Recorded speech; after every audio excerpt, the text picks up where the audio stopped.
Visto por muitos como uma figura exótica, em 1989 surge pela primeira vez em rede nacional com uma mensagem ultranacionalista e um bordão que o deixaria bastante famoso no Brasil inteiro. O meu nome é Enéas. De origem humilde, ascendeu socialmente e intelectualmente, mostrando ter um QI muito acima da média. Agora, se o sujeito precisa de 1 ano para entender uma tese, ele deve dosar urina, porque ele deve ter oligofrenia fenilpirúvica. Desculpem os líderes do PT, mas Sua Excelência já discutiu com ele certa feita ao vivo. Não tem o mínimo de arrumação intracromossomial específica. Veja, senhor, de deterioração termodinâmica progressiva. Eu me impressiono com as suas expressões, são realmente muito curiosas. Muito obrigado, eu passei a vida estudando, senhor. Possuindo um currículo e um vocabulário invejáveis, lançou sua candidatura à presidência da República e, com menos de 1 minuto de duração na propaganda política, deixou sua marca nos anais da história. Nasce uma nova sociedade onde não há mais lugar para esquerda nem direita. Só um caminho a seguir da ordem da verdadeira justiça social. Meu nome é Enéas. Na época foi ridicularizado por culpa da mídia e de uma antiga cultura que priorizava a aparência e não o conteúdo das suas palavras. A candidatura Enéas é assim mais ou menos como um voto cacareco, um voto de protesto. Não é promessa, é desconto. Desconto em geladeira, desconto em fogão, desconto em lava-louça, desconto em lava-roupa, desconto em toda a linha Brastemp. Meu nome é Brastemp. 30 anos depois, com o avanço da internet, pessoas puderam ouvir com calma suas ideias, propostas e alertas. Assim, ele deixou de ser visto como uma figura estranha e passou a ser chamado de o melhor presidente que nunca tivemos. A chama da cidadania e da confiança na pátria. Meu nome é Enéas. Ou talvez você tenha confundido um dos maiores gênios do Brasil com um louco desvairado, porque é isso que os ignorantes fazem quando vêm no... Ingressou então na Escola de Saúde do Exército, onde se graduou 3º sargento, auxiliar e anestesia. Uma vida difícil. Provou que o brasileiro, nascido em qualquer lugar do país, pode alcançar grandes postos na sociedade. Com a hora de segurarmos na mão a tocha olímpica de uma grande corrida, que faremos todos nós juntos, tendo como única meta a salvação da nossa pátria. Formou-se em medicina em 1965. Tem mestrado em cardiologia pela Universidade Federal do Rio de Janeiro. É formado em física e matemática. No tempo do Enéas Carneiro, não tinha mídias sociais, né? Porque, segundo, ele foi muito longe. A verdade é que o Dr. Enéas talvez fosse a pessoa que mais acreditava no Brasil. Com apenas 15 segundos no horário gratuito de televisão em 1989, tornou-se célebre com a frase "Meu nome é Enéas". O Enéas foi um homem do futuro, né? Que nós perdemos a chance de dar-lhe o devido tratamento que ele merecia. Enéas, da luz à eternidade. Hoje falaremos de uma pessoa muito especial que é lembrada com todo carinho e respeito. De família pobre, morou em favela e mesmo com tantos obstáculos, se tornou um dos maiores médicos do país. Fora sua carreira militar, suas aulas, palestras e livros lançados. Sim, nós estamos falando de Enéas Carneiro. Enéas Ferreira Carneiro nasceu na cidade de Rio Branco, no Acre, em 1938. Ele perdeu o pai aos 9 anos de idade, sendo obrigado a trabalhar muito cedo para sustentar a si mesmo e também a sua mãe. Por muito tempo, eles comiam apenas farinha e café, pois chegaram ao ponto de viverem em grande miséria. As coisas só melhoraram um pouco quando eles foram para a cidade do Rio de Janeiro em 1958, quando ele foi para a Escola de Saúde do Exército.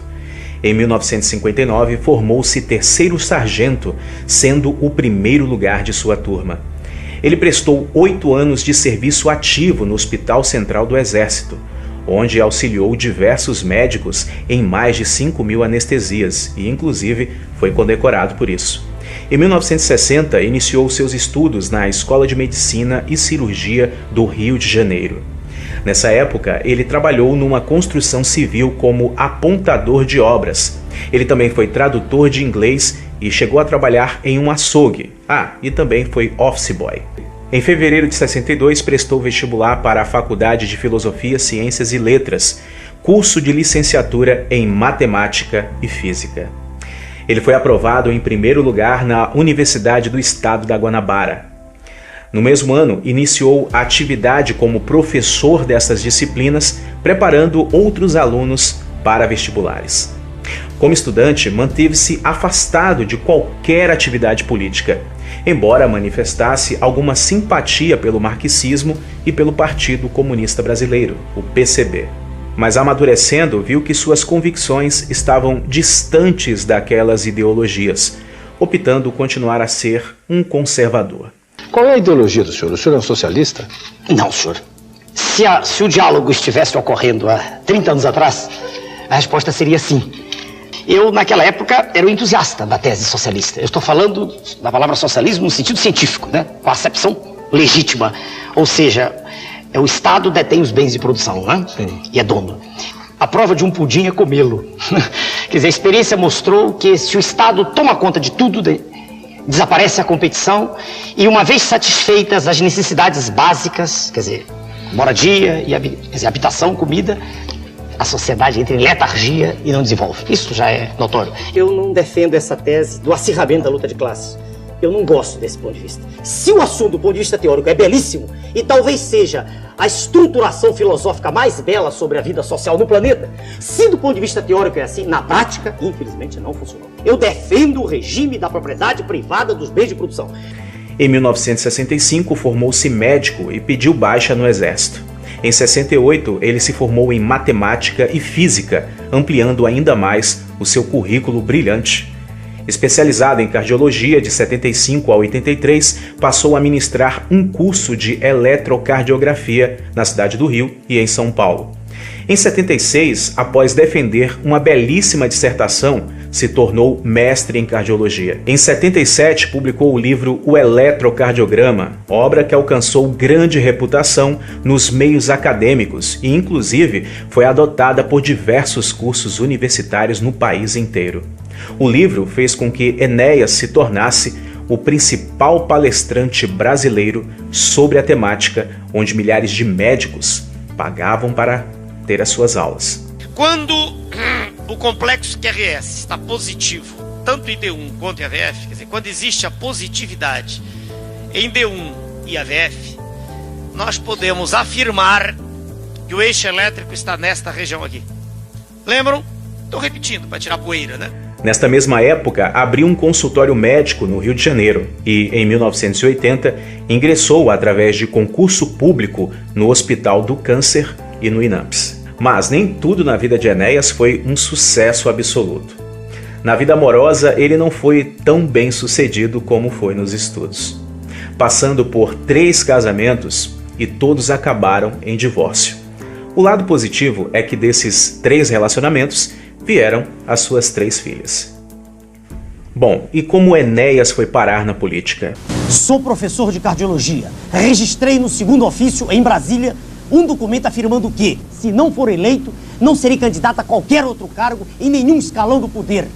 Nunca fui, não sou e não serei político profissional. Meu nome é Enéas. Revoltado com a situação que o país se encontrava e movido por um forte sentimento nacionalista e patriota, Enéas decide fundar o PRONA, Partido da Reedificação da Ordem Nacional, e se candidatar a presidente da República em 1989. Órfão aos 10 anos, morei num barraco coberto de palha num dos bairros mais pobres de Belém. Não via miséria pela janela, ela estava dentro de casa. Passei fome. Hoje, professor de cardiologia no Rio e em São Paulo, tenho formação científica e humanística. Meu nome é Enéas. O seu tempo na propaganda eleitoral gratuita era de apenas 15 segundos.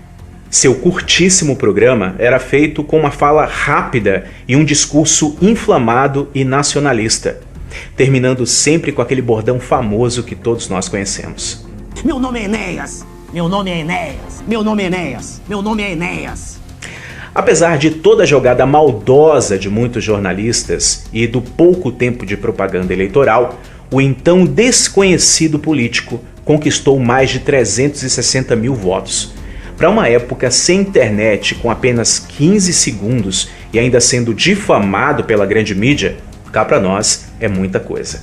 O que é carreira política? É a escola do sorriso falso, da postura hipócrita, das promessas não cumpridas. É o paraíso da incompetência. É por isso que estamos nesta situação de desgraça, miséria cultural e falta de esperança. O programa eleitoral é um fantástico show de mentiras. Os candidatos mentem com tanto cinismo que parece até dizer a verdade. São atores muito bons em um filme de patifaria, onde a miséria é a verdade e a promessa é a mentira. O senhor deve estar curioso em saber por que eu falo tão depressa. É porque, enquanto os candidatos do Congresso têm até 11 minutos, eu só tenho 15 segundos. A distribuição do tempo aqui é semelhante à distribuição de renda no país. Compare o seu salário com o dos políticos. Brasília, beleza de projeto. Cidade construída para os políticos desfrutarem do luxo do Congresso e das habitações funcionais, enquanto o povo que trabalha vai dormir em Samambaia, Ceilândia e sei lá onde. Eles querem a miséria bem longe. Os candidatos já estão negociando cargos. Um será ministro do outro. Se eu ganhar, nenhum deles participará do meu governo. Se eu perder, não quero cargo nenhum, porque sei que vai ficar tudo como está. E, se o senhor é pobre, vai continuar passando fome. Meu nome é Enéas. Ele voltou à disputa eleitoral somente em 94, quando novamente se candidatou a presidente. Dessa vez, seu tempo na propaganda eleitoral gratuita e também no rádio cresceu um pouquinho mais. Hoje eu vou fazer uma pausa para reflexão. Na semana passada recebi, através de fax, um comunicado da firma Toledo e Associados, empresa que trabalha com pesquisa de opinião pública. Vejam, senhores, o resultado. Encontro-me em terceiro lugar em São Paulo, com 7,2% das intenções de voto, com o dobro daquele que está em quarto lugar, o ex-governador de São Paulo. Curiosamente, também através de fax, recebi o jornal Correio Brasiliense, de 11 de agosto, que publicou uma pesquisa feita pelo Instituto Soma. Vejam o resultado. Encontro-me em terceiro lugar também, com 6%, o dobro do quarto colocado, o ex-governador do Rio de Janeiro. Agora, para tirar dúvidas, faça o senhor mesmo sua própria pesquisa com os seus vizinhos, nas filas de ônibus, nos mercados, e o senhor terá uma surpresa. Meu nome é Enéas. Manifestando-se contrário aos ventos privatistas e globalizantes da sociedade moderna e às concepções neoliberais de gestão econômica, enfatizou a necessidade de um Estado técnico, forte e intervencionista, capaz de promover uma intervenção macroeconômica energética e de implementar uma política de redistribuição de renda no país inteiro. Todo seu plano de governo foi publicado num livro chamado Um Grande Projeto Nacional. No dia 29 de agosto, na segunda-feira da semana que vem, estarei em São Paulo, lançando no Hotel Danúbio, Avenida Brigadeiro Luiz Antônio, número 1099, às 5 horas da tarde, um livro intitulado Um Grande Projeto Nacional. Em seu livro Um Grande Projeto Nacional, Enéas critica várias privatizações, como a privatização da Vale e das telecomunicações. Sua alienação é inconstitucional. Não há valor para elas, as ações da empresa. E se houvesse, esse valor estaria acima de 2 trilhões de dólares. E muito mais quando se levam em conta cenários do comércio mundial diferentes do absurdo de hoje, em que não se dá valor às riquezas naturais. Também em seu livro, Enéas critica o neoliberalismo. Mais à frente, no mesmo livro, Enéas alega que o Estado defendido por ele e seus aliados é um Estado forte, técnico e intervencionista. Nas eleições de 94, ele foi o terceiro mais votado, com mais de 4 milhões de votos, ficando atrás somente de Fernando Henrique Cardoso e Lula. Tudo isso sem internet e com a perseguição da mídia. Preocupado com a situação que o país se encontrava, em 96, Enéas lança a cartilha com o nome O Brasil em Perigo. A cartilha prega a ruptura com o sistema financeiro internacional e a instauração de um governo forte, nacionalista e interventor, como solução para todos os problemas brasileiros. A cartilha foi escrita por Enéas porque a grande mídia tentou a todo custo o ridicularizar e seu horário na propaganda política era muito curto para que ele pudesse expor com mais detalhes os seus alertas. Existe em andamento Um projeto maquiavélico de destruição do Estado brasileiro. Pretende-se entregar todo o patrimônio da nação, estatais, Banco do Brasil, bancos estaduais, subsolo, Amazônia, enfim, entregar tudo o que representa riqueza, riqueza verdadeira, para os donos do poder mundial. O conteúdo dessa cartilha é bem simples e didático, com desenhos e ilustrações que prendem a atenção do leitor. Apesar da grande riqueza de vocabulário do Dr. Enéas, ele preferiu escrever a cartilha de uma forma muito simples, que até uma criança poderia compreender o conteúdo da mesma. O que tornava a leitura interessante e prazerosa, apesar do sério conteúdo que causava preocupação em quem lia e entendia. Apesar de ter sido escrita há mais de 20 anos atrás, o conteúdo da cartilha parece ser mais atual do que nunca. Diferente do que muitos pensam, a cartilha não pregava um Estado totalitário, como os governos socialistas fazem, mas sim um Estado forte. Enéas foi comparado a ditadores porque ele foi mal compreendido e também por sofrer uma certa manipulação por parte da mídia, que tentou a todo custo sujar a sua imagem. Será que o senhor quer ganhar pela excentricidade, pelo exotismo, por essa insolência com que o senhor faz a sua propaganda? Insolência não. Eu tenho apenas contundência. Eu o trato com todo respeito. Em nenhum momento houve de minha parte nenhum ataque verbal. Apenas existe contundência, convicção de quem fala. Nós somos analistas de política e não conseguimos enxergar esse otimismo do senhor. Aparentemente, pelo menos, o senhor não tem a menor chance de se eleger.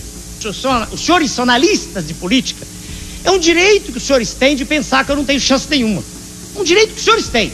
E o direito que eu tenho, ninguém me tira de acreditar no processo. Eu não estou falando para os senhores são apenas o meio através do qual eu falo para a massa. O que me interessa é conquistar não os senhores, com todo respeito, é a população.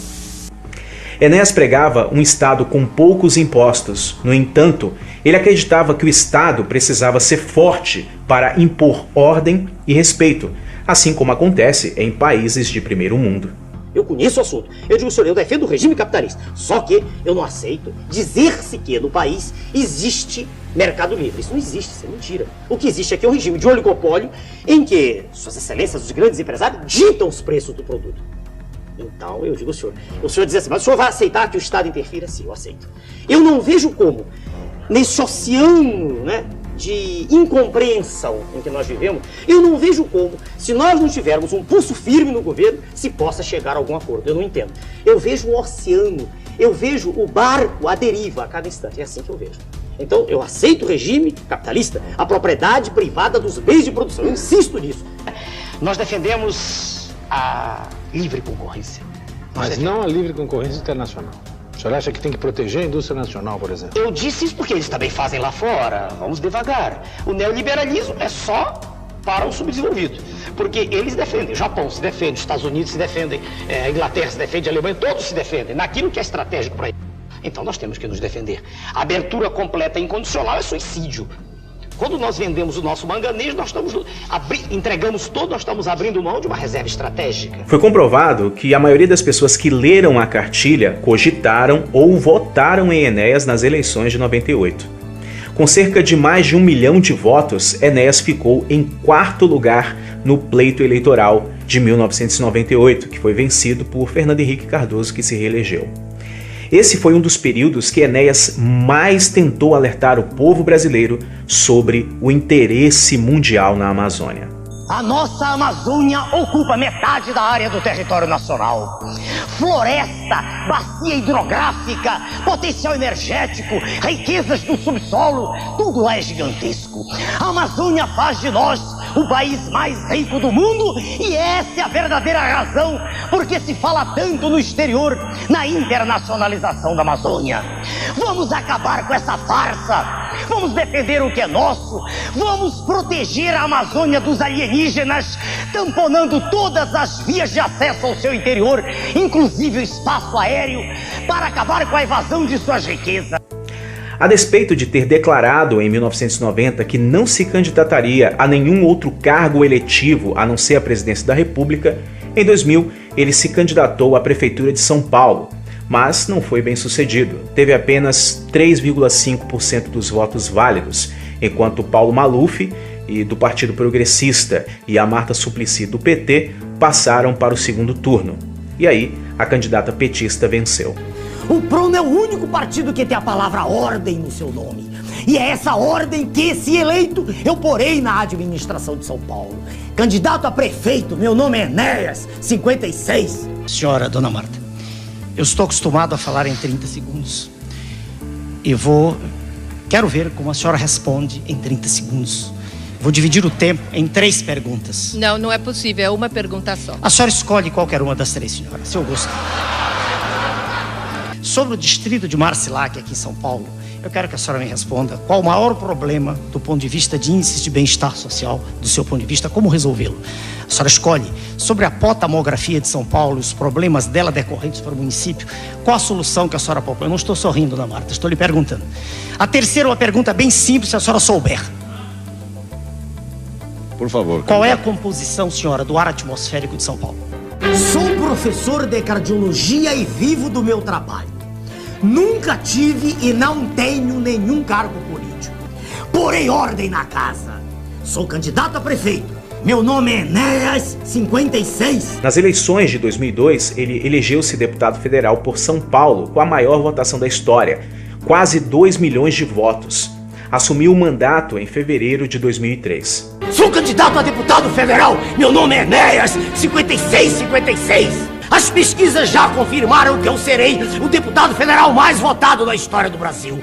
Muito obrigado aos meus eleitores de São Paulo. No início de 2006, passou a enfrentar graves problemas de saúde. Primeiro, ele foi acometido por uma pneumonia e depois passou a enfrentar uma leucemia aguda. O tratamento quimioterápico a que se submeteu para combater o câncer lhe fez perder a barba, uma das suas principais marcas. Desistiu de concorrer à presidência da República, talvez por conta da doença. Mas ele chegou a sair candidato à reeleição para a Câmara dos Deputados e foi reeleito.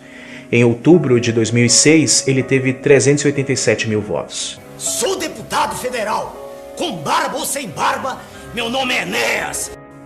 Após ter desistido do tratamento contra o câncer, em 6 de maio de 2007, aos 68 anos, Enéas Carneiro faleceu em sua casa. O seu último pedido foi para ser cremado e que suas cinzas fossem jogadas na Baía de Guanabara. O sentido da vida. Cada ser humano é um universo em miniatura. Cada ser humano tem aspirações que são diferentes quando a gente sai de um para outro, representante dessa espécie. Eu vejo como uma tônica geral que deveria ser objeto, deveria ser escopo do processo educacional no nosso país, desenvolver em cada indivíduo, em cada ser humano, o respeito pelo seu semelhante. Na medida em que cada um de nós aprender que a matéria de que cada um de nós é feito é idêntica à matéria com que todos os outros são feitos, na medida em que cada um de nós tiver consciência que não há nada de intrinsecamente diferente que nos separe a nós todos, seres humanos, quando nós tivermos consciência que a palavra semelhante quer dizer semelhante mesmo, nós todos nos respeitaremos melhor. O que eu dou como mensagem de vida em toda a minha vida de educador, para mais de 20 mil jovens que me deram a honra de estudar comigo, é sempre essa mensagem de respeito ao ser humano. Entre um indivíduo que limpa o chão e um astrofísico, é uma diferença de informação. O que limpa o chão aprendeu muito pouco, coitado. Ele sabe apenas limpar o chão. Mas ele é tão útil quanto o astrofísico. Ele tem direito a uma vida digna.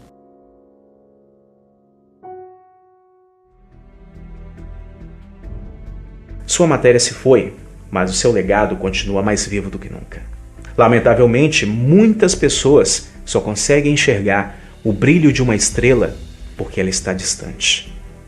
Talvez foi isso que aconteceu com Enéas. O seu brilho era tão intenso que cegava os mais ignorantes, invejosos e manipuláveis. Por trás daquela voz possante existia um olhar meigo de um ser humano que era sincero em suas convicções. Com certeza, um homem à frente do seu tempo. E outro igual?